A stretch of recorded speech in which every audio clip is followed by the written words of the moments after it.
A'udzubillahi minasyaitonirrajim. Bismillahirrahmanirrahim. Assalamualaikum warahmatullahi wabarakatuh. Alhamdulillahirabbil alamin. Puji syukur kehadirat Allah Subhanahu wa taala. Pada kesempatan kali ini kembali kami dari Padepokan Cahaya Siliwangi hadir di hadapan para sedulur semuanya dimanapun berada, baik para sedulur yang ada di Nusantara maupun para sedulur yang ada di luar negeri. Kami selalu mendoakan semoga para sedulur semuanya sehat walafiat jasmani dan rohaninya, dilancarkan rezekinya, dikabulkan segala hajatnya, dan diistiqomahkan dalam ibadah-ibadahnya tentunya. Amin amin Allah ya rabbal alamin. Tidak lupa salam dan selawat senantiasa kita sanjungkan pada junjungan kita semua, pada baginda alam Kanjeng Nabi besar Muhammad Sallallahu Alaihi Wasallam, pada keluarganya, para sahabatnya, para tabiin-tabiinnya, dan tentunya pada kita semua sebagai umatnya hingga akhir zaman. Amin amin Allah ya rabbal alamin. Sebelum kita mulai konten, izinkan kami dari keluarga besar Padepokan Cahaya Siliwangi mengucapkan selamat menunaikan ibadah puasa pada seluruh sedulur Padepokan Cahaya Siliwangi. Semoga kita semua bisa istiqomah menyelesaikan dengan penuh kehusyuan dan ibadah yang berkualitas tentunya ya. Dan di hari pertama, ini konten viral pertama kita di hari pertama bulan puasa, ada sedikit yang menggelitik dalam benak kami di sini mengenai satu mitos ya. Bukan mitos ya, bukan, kalau dikatakan mitos mungkin kurang pas ya, kalau karena mungkin ada beberapa hadis juga mungkin yang menjelaskan suatu sesuatu yang sudah diyakini banyak orang bahwa di dalam bulan puasa itu katanya ya, setan-setan itu dipurgul atau diikat di neraka karena dan pintu nerakanya ditutup kan gitu. Justru yang dibuka seluas-luasnya adalah pintu surga. Ini kan dari sejak kami kecil, mungkin para sedulur juga sudah mendengar hal-hal seperti ini. Cuman kan setelah kita dewasa kita berpikir, mungkin dulu waktu kita anak-anak mendengar hal seperti itu ya udah seperti itu gitu kan. Makanya dulu kita waktu anak-anak itu berani jam berapa aja itu main untuk ke masjid atau ikut aktivitas ibadah-ibadah di bulan puasa ya, karena meyakini hal tersebut. Nah, setelah dewasa, setelah pengetahuan kita berkembang, mengetahui, dan ini juga, tapi masih ada sebagian besar juga orang yang masih pemahamannya sama dengan pada saat waktu masih kecil gitu ya. Jadi bahwa yang namanya setan itu di-cut, katanya udah nggak bisa ngapa-ngapain pokoknya. Dan istilahnya, berarti kalau setan itu di-cut berarti tidak ada lagi kecelakaan-kecelakaan yang diakibatkan gaib ya, itu satu. Dua, tidak ada lagi kejahatan-kejahatan karena faktor keilmuan kan gitu. Karena kita sudah tahu nih selama ini bahwa ternyata sosok gaib itu yang dulu yang kita tahu dulu itu cuma adanya setan gitu. Yeah. Walaupun banyak jenisnya ya, genderuwo disebut setan, kuntilanak disebut setan, pocong disebut setan ya. Dan ternyata setelah dewasa, setelah kita paham, ternyata ada 3 sosok gaib yang kalau dikelompokkan jenisnya dulu. Ini supaya supaya para sedulur paham ya, saya jelaskan dulu. Jadi ada iblis, ada jin, ada siluman, semuanya cuma 3 itu. Ini semuanya adalah keturunan dari bangsa Jan sebelum ada 3 mereka itu dulu ada bangsa Jan, bangsa gaib. Nah, dari 3 jenis makhluk ini yang ternyata yang masuk dalam kategori diikat oleh malaikat itu ternyata itu hanya golongan dari iblis yang memang tugasnya cuma membisik, jadi dia nggak bisa membisikkan gitu. Tapi kan dia sudah terkoneksi dengan 2 bangsa ini biasanya kalau sudah ada dalam tubuh manusia, artinya perintah dia sudah sampai, ya tetap bisikannya akan diteruskan oleh 2 makhluk jenis ini. Makanya kenapa dalam bulan puasa pun tetap bisikan untuk berbuat jahat, bisikan itu tetap ada ya, karena sudah tertransformasi menurut saya. Nah, malam ini kita akan membuktikan, kita akan berdialog langsung ya dengan salah satu dari 3 goib ini nih. Kita langsung kepada biangnya aja, ke iblisnya ya. Sepertinya maksudnya seperti apa sih sebenarnya yang terjadi, ataukah memang benar mereka diikat terus dibawa ke neraka, semua dikumpulkan? Kan setiap diri manusia itu sudah ada iblisnya masing-masing yang ditugaskan untuk mendampingi, bukan jin korin ya, artinya yang bertugas memang itu jelas-jelas untuk berbisik ya. Mereka punya ruang, mereka punya hak untuk berada dalam tubuh manusia. Nah, nanti saya akan coba hadirkan langsung ya, ini iblis yang ada di tubuh mediator. Dia apakah memang dia benar dibawa ke neraka, atau sebenarnya ada di sini, atau mungkin dibatasi, supaya lebih jelas ya nanti seperti apa dialognya. Siapa ya? Siap. Saya sudah bersama Kang Nunung Nusantara ini. Ya, siap. Sekaligus untuk pembersihan nanti. Ya. Amin. A'udzubillahi minasyaitonirrajim. Bismillahirrahmanirrahim. Ya Allah, atas izin guru saya Sang Hyang Nurcahya Nirwana, saya protek tubuh mediator dari masuknya jin iblis siluman fasik dari luar yang berusaha untuk ikut campur dan untuk ganggu acara ini. Hanya yang saya izinkan yang bisa hadir dan menguasai tubuh mediator. Sallallahu alaihi wasallam. Terprotek. Hanya yang saya izinkan. A'udzubillahi minasyaitonirrajim. Bismillahirrahmanirrahim. Ya Allah, atas izin guru saya Sang Hyang Nurcahya Nirwana, apakah benar ya para sedulur, di setiap diri manusia itu ada iblis? Kalau tidak ada ya kita tarik dari tempat lain. Apabila dalam tubuh mediator ini memang ada iblis yang sedang bertugas, yang bertugas khusus mengawal setiap manusia, atas izin guru saya Sang Hyang Nurcahya Nirwana, silahkan hadir, kuasai tubuh mediator. Allah hadir. Apabila terikat maka katanya terlepas. Allah sinkron, energinya sinkron. Dan energi iblis ini saya kunci, tidak bisa menyebar keluar ya, hanya tetap berada dalam tubuh mediator energinya. Allah. Suara yang tersambung otomatis bisa berbicara bahasa manusia. Allah. Sallallahu. Kamu bisa bicara? Yang menghalangi di pita suaranya lepas. Allah. Sallallahu. Dengan izin guru saya Sang Hyang Nurcahya Nirwana, saya izinkan kamu normal seperti biasanya untuk sementara. Allah. Allah. Sallallahu alaihi wasallam. Saya bicara sekarang? Bisa. Benar kamu iblis? Ya. Saya protek dulu ya. Apabila yang berbicara dengan saya bukan yang saya maksud, dari makhluk lain misalkan, maka otomatis akan terbakar. Allah. Ya, saya mengundang kamu sengaja ini. Boleh ya kita ngobrol? Saya minta waktunya. Boleh saya minta waktunya ya, ngobrol-ngobrol ya. Ada. Ya mau ngobrol. Ada hal penting yang ingin saya ketahui, yang menjadi penasaran saya secara pribadi, juga mungkin banyak orang. Kamu punya tanduk berapa?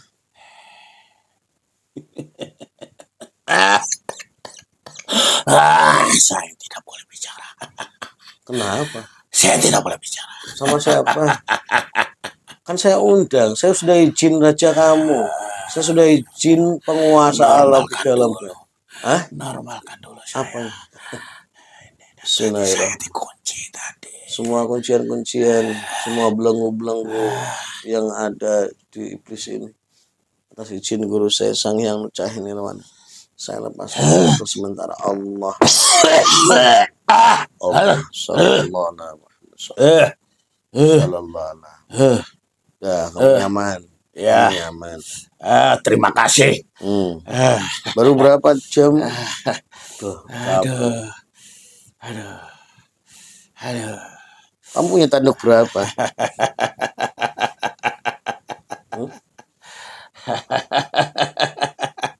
Udah dong ketawanya. Ada 8. Waduh.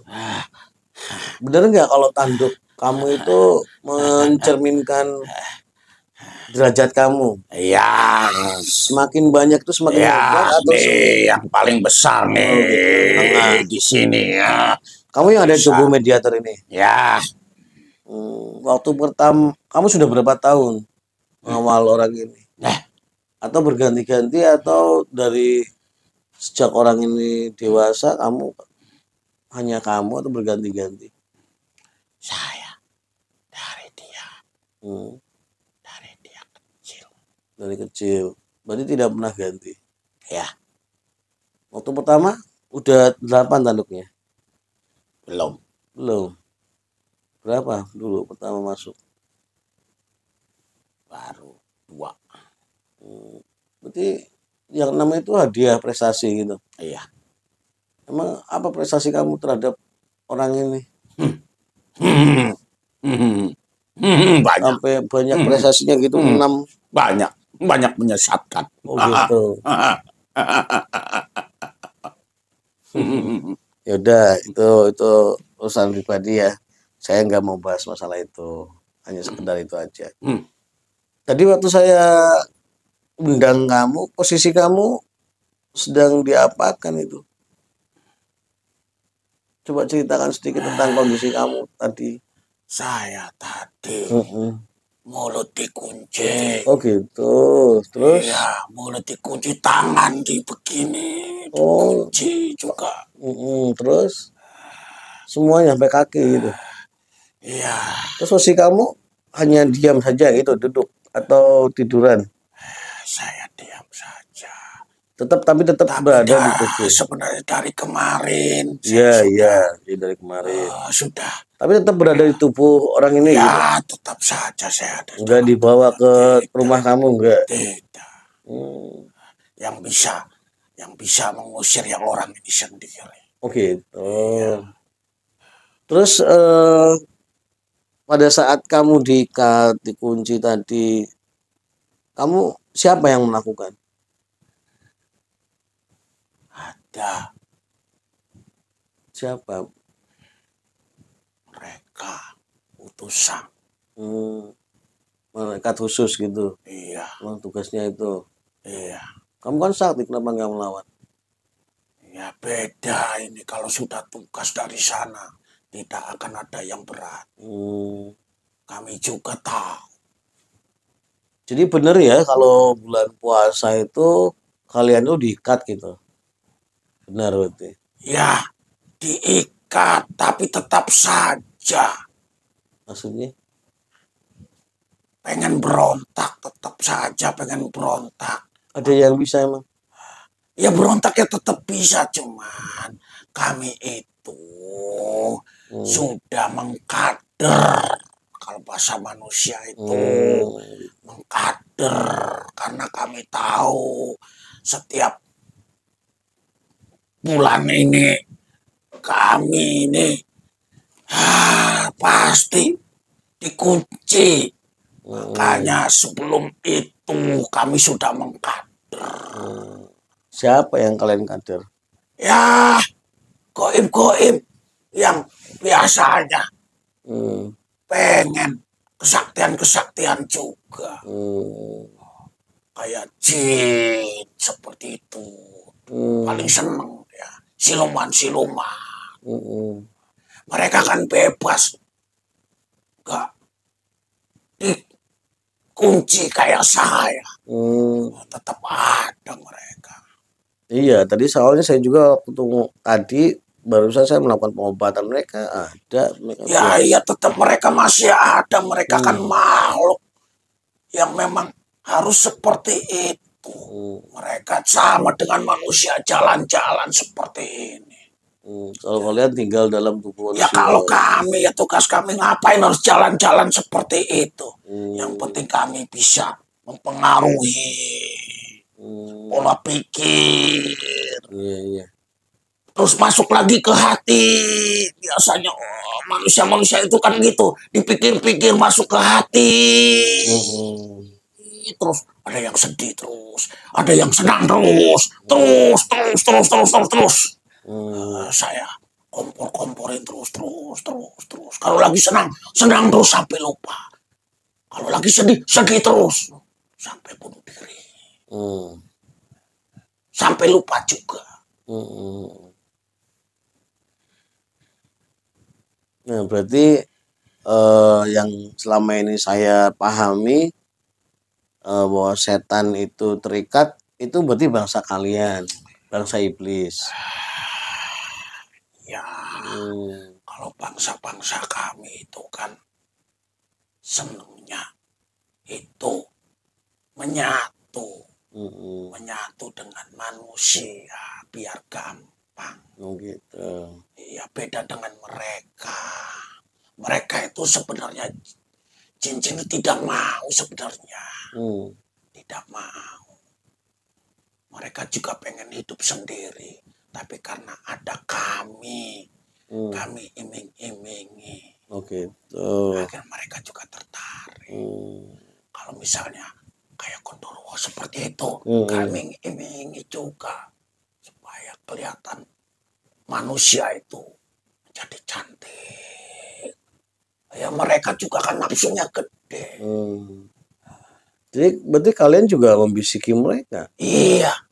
Tapi kalau mungkin kalau karena mereka bangsa gaib juga mungkin bukan membisik ya. Kamu ngobrol biasa. Ngobrol biasa. Gitu. Jadi istilah bisikan setan, bisikan iblis itu karena kalian tidak terlihat ya. Iya. Kalau terlihat mungkin saya bisa ngobrol seperti ini. Iya. Jadi selama ini ya kehidupan kami itu seperti itu. Kami itu bisa hidup di dalam tubuh-tubuh manusia. Itu. Terus kalian pernah nggak komunikasi dengan teman kalian yang ada di tubuh orang lain? Atau masing-masing saja? Sering. Sering. Tetap sering. Semakin manusia itu semakin semakin orang itu baik. Nah, itu biasanya semakin banyak didatangkan nanti. Maksudnya teman-teman kamu juga masuk gitu? Iya. Atau ada petugas lain yang dikirim sama raja kamu bantu kamu? Pokoknya dibantu aja. Pokoknya dibantu, entah dari jin atau siluman juga. Oh, berarti kalau misalkan ada juga sering saya mendengar kayak gini. Kalau anak yang susah diatur atau misalkan anak bandel itu banyak iblisnya. Berarti itu salah dong. Berarti yang banyak iblisnya malah yang bukan iblis kalau kayak gitu. apa itu? Jin. Oh, berarti salah kan? Ya kan katanya banyak iblisnya sih katanya orang itu. Kalau iblis itu senangnya menyesatkan. Berarti mencari orang-orang yang sedang belajar untuk taat gitu. Yang sudah taat. Itu malah yang disukai. Ya malah yang disukai. Ya tapi tergantung juga nanti dari orangnya. Dia benar-benar memang taat atau tidak. Kalau mereka taat ya sama kami juga. Tidak bisa apa-apa. Kembali ke orangnya. Ya kan ukuran syariat taat itu rajin menjalankan hal-hal yang wajib, ibadah wajib kan gitu. Rajin sholat, rajin puasa. Ya, sebenarnya sih tidak juga seperti itu. Loh, tidak pengaruh. Ya tidak. Ada hal-hal tertentu. Sebenarnya. Usah cerita-cerita nanti pada tahu semua. Nah, justru kan saya mengundang kamu untuk cerita. Ini kan agendanya cerita tentang kamu, tentang kerjaan kamu. Kalau tidak berurusan dengan golongan raja, saya males sebenarnya. Nah, satu lagi nih, di dalam syariat Islam juga banyak hadis-hadis yang menjelaskan tentang ayat-ayat yang bisa mengusir bangsa iblis seperti kalian. Disebutnya ayat ruqyah. Terganggu nggak sih pada saat misalkan nih? Kalau bangsa kami nggak ada pengaruhnya. Oh gitu. Yang bisa mengusir kami orangnya sendiri. Hanya si orang yang kamu tempati. Iya. Ketaatan dia berarti. Iya.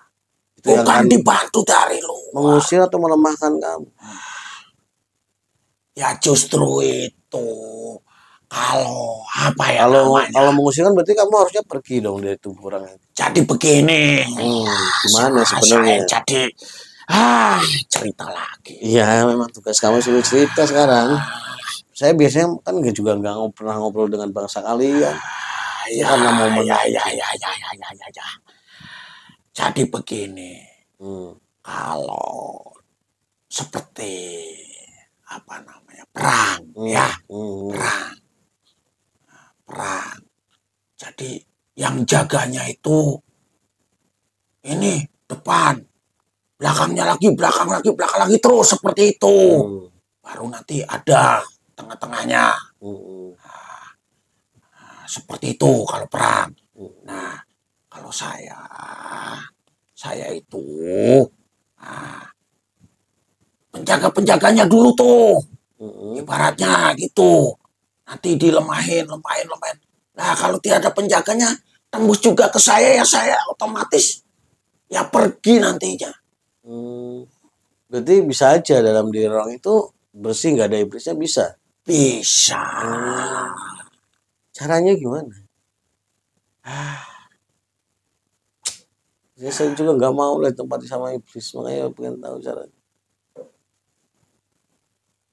Ya kami itu tahu. Kami itu paham. Kami itu ditugaskan. Kami juga diizinkan oleh yang menciptakan kami. Ya kan kata kamu tadi bisa diusir, kamu bisa pergi.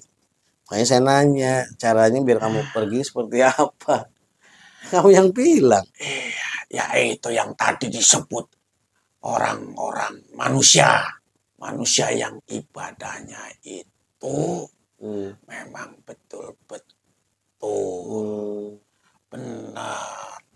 Dia ibadahnya tidak mengharap apa-apa. Tidak mengharap surga. Juga tidak mengharap apa-apa, dikasih apa-apa. Itu yang membuat kami itu. Nah, kamu belum pernah terusir di dalam tubuh orang ini? Pernah terusir nggak? Sudah bergeser. Maksudnya? Jangan sampai lah. Dah biarin saja di tubuh ini dulu. Ya harusnya bergeser gimana nanti? Ya kan saya tadi bilang begitu. Kalau perang itu berlapis-lapis gitu. Sekarang berapa lapis lagi biar dapat menyentuh kamu? Kalau kamu yang keusir di tubuh orang ini. Ada 2 lagi. 2 lapis lagi. Iya. Nah, tadinya enak banget, saya banyak. Wah, orang ini. Menguasai benar. Sekarang. Berarti zikiran orang ini saat berzikir, setelah sholat, terus dalam rutinan, itu belum menyentuh kamu sekarang? Belum semuanya. Sudah ada tapi belum semuanya. Baru anget-anget aja, belum panas kebakar gitu. Sudah. Pokoknya nggak usah cerita lagi.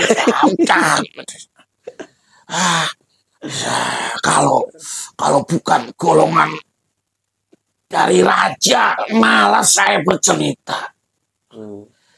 Tapi kalau saya mau dikeluarkan nggak bakalan bisa keluar, hanya orang Ya, ini saya juga sendiri. nggak niat ngeluarin kok. Ini biarin itu proses masing-masing. Terus satu, nah ada lagi yang menarik nih buat saya tanyakan. Di Indonesia itu kan sudah jadi budaya juga nih pengajian tuh akbar, salawatan akbar, terus ya pokoknya banyaknya acara-acara keagamaan yang sifatnya akbar lah, yang mengundang tokoh-tokoh agama besar, menyampaikan keilmuan, bersolawat. Kalian keganggu gak sih dengan energi mereka gitu? Itu kan orang yang bersolawat banyak banget tuh, sampai bisa puluhan ribu, sampai pada nangis. Itu efeknya buat kalian seperti apa?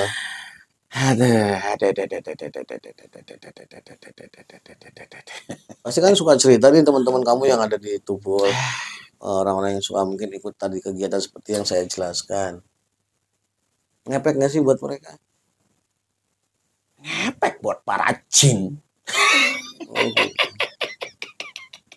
Jadi jinnya bubar gitu.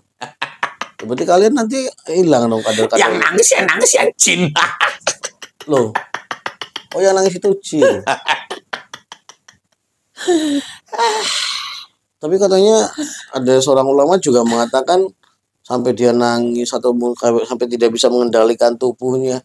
Itu katanya dia masuk ke alam apa gitu. Terkoneksi. Ya Musuh. masa orang cikiran sampai lupa kayak orang mabuk. Sama aja orang mabuk. Jadi nggak ada sebenarnya. Nggak ada. Bukan puncak kehusuan itu bukan. Bukan. Sama aja dengan orang manusia tuh yang mabuk. Mereka ke bawah semua. Ya maksudnya dalam kondisi ketidaksadaran seperti itu, berarti rusukmanya itu kemana ya? Rusukmanya ya kami bawa dulu. Kami bawa dulu jalan-jalan biar nanti mereka Cerita. dikembalikan lagi, nanti bercerita. Oh, ketemu ini. Dan semakin bercerita, semakin jauh, semakin kami miskin. Terus. Berarti kalian malah seneng dong kalau mereka itu ikut kayak pengajian akbar kayak gitu, seneng, bukan khawatir. Ya paling seneng. Dibilangin jin itu yang pada nangis. Itu nangis kena kebakar dengan energi sholawat itu atau apa? Iya, jin itu sama apa yang tadi disebut tadi, sholat itu juga dia gampang kalau jin. Iya. Tapi kelompok jin ada juga yang kuat seperti itu, yang nggak terpengaruh. Ada. Seperti kamu gitu. Ada. Mereka biasanya sudah jadi kader kami. Jadi kader mau. Nah, kalau sudah dijadikan kader kami. Nah terus wakil kami, ya mereka juga kasih kesaktian sedikit. Nah kalau bangsa jin yang memang punya hubungan sama orang itu, punya ikatan lah, dia jadi hodam keilmuannya misalkan, sama kebakar waktu ikut salatan seperti itu. Kalau jin yang ikut-ikutan kebakar, tapi kalau yang dibeli sama dia ya tidak. Loh, kok pilih-pilih ya? Energi sholawat kan maksudnya nggak pilih-pilih. Iya, orang itu juga hasil dari yang dibacanya, yang dilakukannya, dibeli sendiri, ya lebih kuat.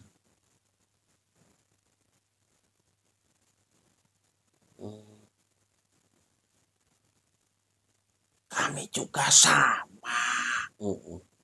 Di dunia jin juga sama, saling bergerombol seperti itu.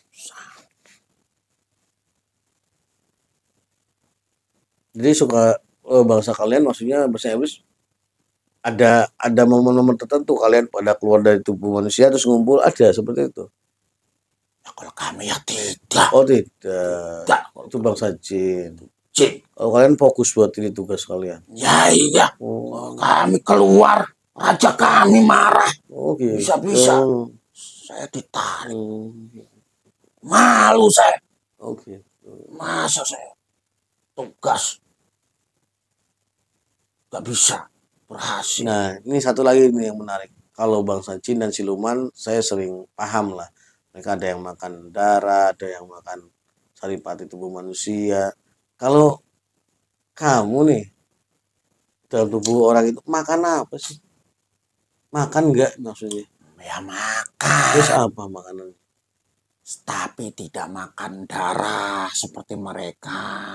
Nah iya, makanya saya nanya, makanan kamu apa? Saya itu makan energi.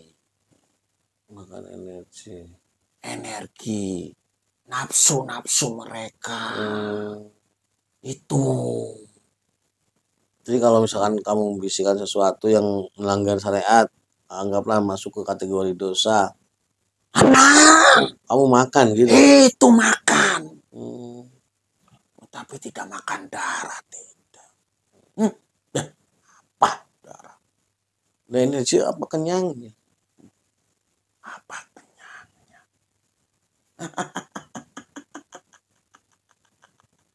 Kan energi itu tidak terlihat. Mungkin kalau terlihat pun hanya asap hitam kayak gitu. Kata Kan enggak kan kenyang.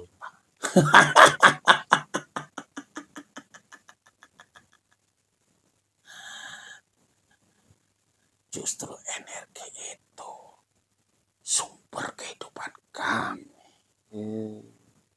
Apalagi energi nafsu itu sumber kami.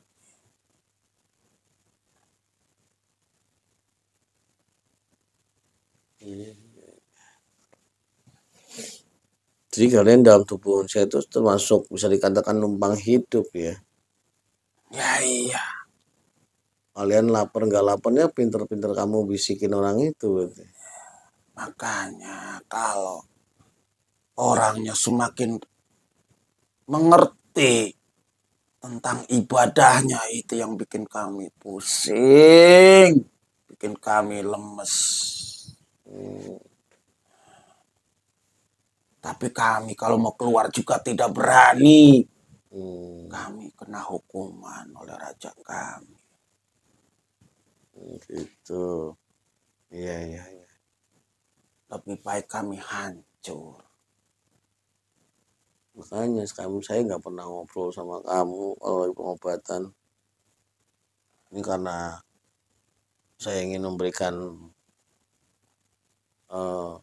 pendidikan aja supaya paham dengan bahasa tadi bahwa di bulan puasa setan dibelenggu.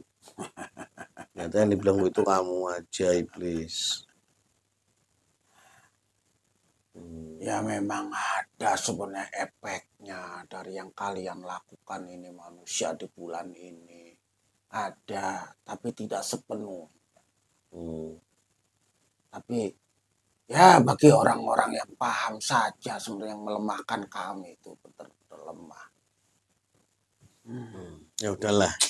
Saya kira informasi dari kamu udah cukup bisa menjawab informasi yang masih berseliweran, yang masih tanda tanya besar buat pribadi saya, yang saya ketahui dari kecil sampai saat ini dewasa. Untuk apa sih nanya-nanya seperti itu? Ya biar orang-orang tahu gitu. Ya. Ternyata bahwa bangsa jin siluman itu tetap eksis di dunianya saat bulan puasa. Dari zaman dahulu kala juga seperti itu kami keberadaan. Iya, tapi kan manusia baru tahu, jarang yang tahu. Ya udah, terima kasih ya sudah menemani saya ini memberikan informasi-informasi. Kasih izin guru saya Sang Hyang Cahin semuanya kembali, semua belenggu-belenggu yang semuanya berlaku kembali pada makhluk yang di sini Allah. Semuanya berlaku sesuai dengan Insyaallah dan kembali masuk ke tempat asalnya Allah. Kembali ke tempat asal. Allah. 9, 7 sukman dan seluruh jin kandung semuanya kembali sinkron dengan jasadnya dan kembali hadir Allah. Subhanallah. Semua memori dan energinya kembali pulih Allah. Energi-energi yang tersimpan dalam rohani, energi itu semuanya menguap Allah. Sallallahu alaihi wasallam. Alhamdulillah para sedulur semuanya, baru saja tadi kita membongkar habis ya keyakinan-keyakinan yang kita dapat dari kecil sampai saat ini.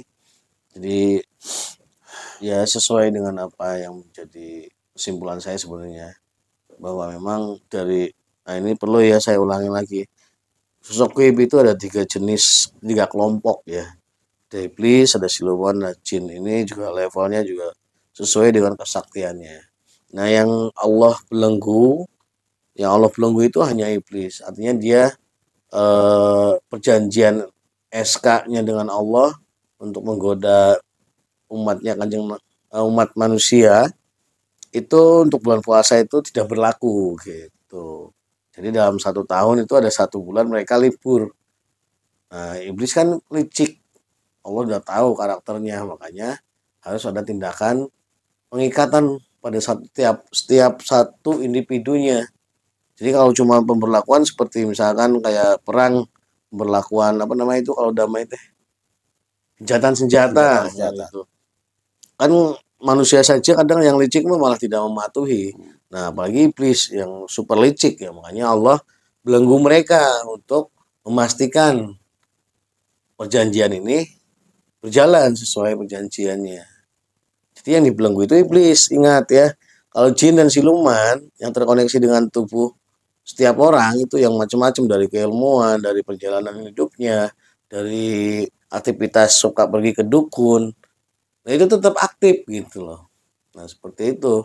Jadi kalau masih banyak kejahatan di bulan Ramadan ya jangan heran, karena mereka masih eksis dan mereka sudah dikader sebelum si iblis-iblis ini dibelenggu oleh malaikat-malaikatnya Allah ya. Mudah-mudahan bisa dipahami dan menjadi pencerahan untuk semuanya, juga untuk pribadi saya. Banyak sekali informasi tadi yang saya dapatkan, walaupun sebenarnya mereka nggak boleh ngomong ya. Dan sekali lagi, apabila belum paham nanti diulang lagi videonya dari awal supaya mengerti. Dan kalau yang masih belum paham silahkan japri ke nomor admin ya. Mungkin hanya itu saja pada kesempatan kali ini sebagai video perdana di bulan suci Ramadan ini. Kesempatan tadi ya, kalau misalkan iblis sudah nggak bisa berbisik, tapi ya kalau yang punya hodam, yang punya goib dalam tubuhnya, tetap akan ada bisikan karena sudah dilatih oleh iblis itu sendiri. Mungkin hanya itu saja yang bisa kami sampaikan. Kurang lebihnya mohon maaf. Kami berdua mewakili tim Padepokan saya Siliwangi, mohon maaf dan undur diri.